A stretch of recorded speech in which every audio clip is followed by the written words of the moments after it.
Yes, welcome back to yet another episode of Bezos Chibozi, and I hope you're doing okay. I hope this has been a good weekend. Yes, the week has just begun, and what else but a Bezos Chibozi episode. So, for this episode, I want to talk about why we are so hard on ourselves, or why we shouldn't be hard on ourselves. So hard on ourselves. Now, because I have noticed that sometimes we do much, but we feel like we're not doing anything. No matter what we achieve in life, we don't. And that's why this episode matters. This episode matters because I believe that we do not struggle because we lack ability. We struggle maybe because we are seeing things the wrong way. We downplay the few small wins that we get. We magnify the mistakes we make. We compare ourselves constantly. I one time did an episode called Comparison, the Thief of Joy. You should look out for it. Very good episode. Sometimes we even move the goalpost. Every time we score, we move the goalpost to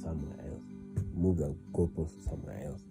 So even when things seem to be working, it will seem to be failing.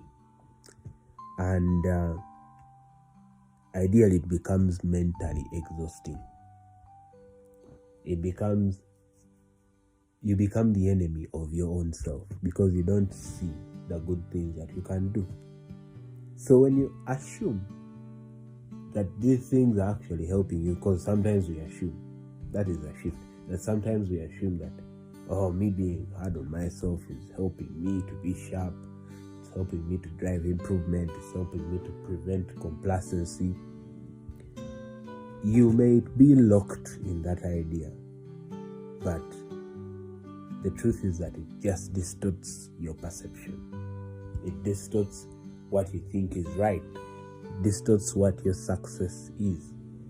The real thing is that you should be looking that, am I just evaluating something, the outcomes, or am I evaluating the performance, the progress? Because the truth is that you're not just evaluating what you do, you are attaching an identity to your outcomes. Once you start being so hard on yourself, you are attaching an identity onto your outcomes. That is when you think you're not good enough. That is when you think you're a failure. Objectivity is lost. You stop looking at the facts that some things were not in your control and that's why you failed. Or some things didn't make sense, that's why it didn't produce results. But because you've attached your outcomes, you're trying to be hard on yourself to drive improvement. Yes, it's right to be sharp. You downplay the small things that could have been a piece in your success. You start to magnify the mistakes and you start to compare yourselves to people who are having totally another story for their lives. Now, the other thing is that we need to change this in our minds. Yes, we be hard on ourselves because we have standards. Standards are good. I'm a fan of standards. But you need to be with standards that are not a distraction to you. You can have standards, but not be harsh on yourself. Because clarity does not require self-attack. If you're an enemy to yourself, then the world is going to be really tough on you. Because you're already going to just confirm what the world will say. But if you're an ally to yourself, whatever the world tells you can never touch you. Because you're not the enemy in this case. Because when you're hard on yourself, the self-attack comes in. So you start to hesitate more, you avoid risk, you start overthinking, you burn out very quick. And this is all because you're on pressure.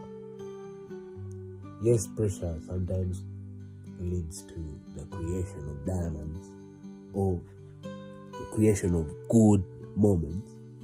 But in this case, you're just becoming an enemy to yourself. So, just ask yourself, what did I do better before? When you started self-sabotage or to be hard on yourself, start to evaluate the process and the outcomes objectively. Then ask yourself, what standard am I trying to meet? Because most times we are trying to do some things when they are baseless. Ask yourself, what standard are you trying to meet? And is that standard a harsh standard? Does that standard give me clarity? Does that standard help me not distract myself? The self-destruction I'm talking about. Because you see, sometimes it's not about the performance. The problem could be the measurement, the tools or the methods you measure your performance. You need better self-perception, or else you will misread your own progress. That is it, basically. If you change the way you evaluate yourself, stop being hard on yourself. Because we be hard on ourselves because we believe standards are better, they help us to become better. But you need just better self-perception so that you don't misread your own progress. A wise man once told me that the best thing you can have is self-awareness. And with this, I'm going to create a very big program on self-awareness. And the whole thing will be called Becoming You, but I'm not yet there, so I can't really say much about it. But self-awareness is key to helping you become the greatest thing that you can ever be. Because if your self-perception is right, you will know how to handle all these things. You'll not be hard on yourself. Otherwise, that is it from me. Keep it at Bezos Chibozi. Thank you for listening.